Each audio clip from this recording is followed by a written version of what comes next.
नमस्कार मंडळी, मी अर्पितानी स्वागत असतं तुमचा माझ्या नवीन व्हिडिओमध्ये। आज माझी सकाळ 7 वाजता झाली। आता सकाळचे 7 वाजले असत आणि तुम्ही बघू शकतास किती मस्त वातावरण असतं, मस्त धुक्या पडला असता। केळीच्या पानांवरती मस्त दव पडलो हा। आणि माझी आजी माका लहानपणी सांगायची की केळीच्या पानांचं दव असताना तो केसांका लावलो की केस केळीच्या पानासारखे लांब लचक होतात। तर मी आता प्रयत्न करून बघतोय। आज थंडी खूपच पडली हा। नानियत बघलंय तर पप्पांनी मस्तपैकी आग केल्यानी हा। तर आता मी धग घेते चुलीचो। आगीचे पण लय नखरे असतात, हवी तेव्हा कधीच पेटायची नाही, नको तेव्हा नुसती पेटत असता। नाही नाही म्हणता आग एवढी पेटाक लागली ना की पाणी आग मस्त की उकळी येईल। आता मी न्हावून घेतोय। आम्ही बाहेर अशी फातर केली आहे कपडे धुवून, गंधाय आम्ही कपडे धुतो। तर थोड्या वेळाने ऊन येताला, त्यामुळे मी उन्हाच्या आधी कपडे धुवून घेतोय। माझे जशी कपडे धुवून झाले तसे मी लगेचच ते सुकत पण घालून घेतलंय। ही बघा एवढी सगळी फुलं बागेत मिळाली। आता देवपूजा करून घेतोय।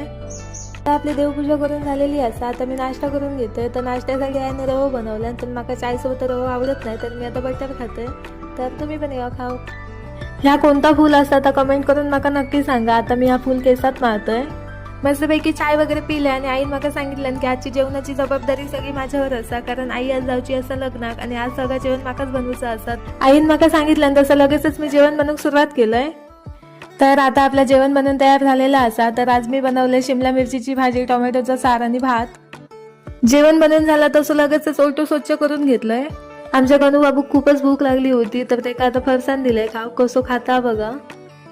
आता थोडंसं शिवणकाम करतंय। तर असं काहीसं गेलो माझा आजचा दिवस। तुमचा आजचा दिवस कसं गेलो तर कमेंट करून मला नक्की सांगा। आणि व्हिडिओ आवडला असेल तर लाईक शेअर आणि सबस्क्राईब नक्की करा। भेटूया अशाच एका नवीन व्हिडिओमध्ये। Bye bye.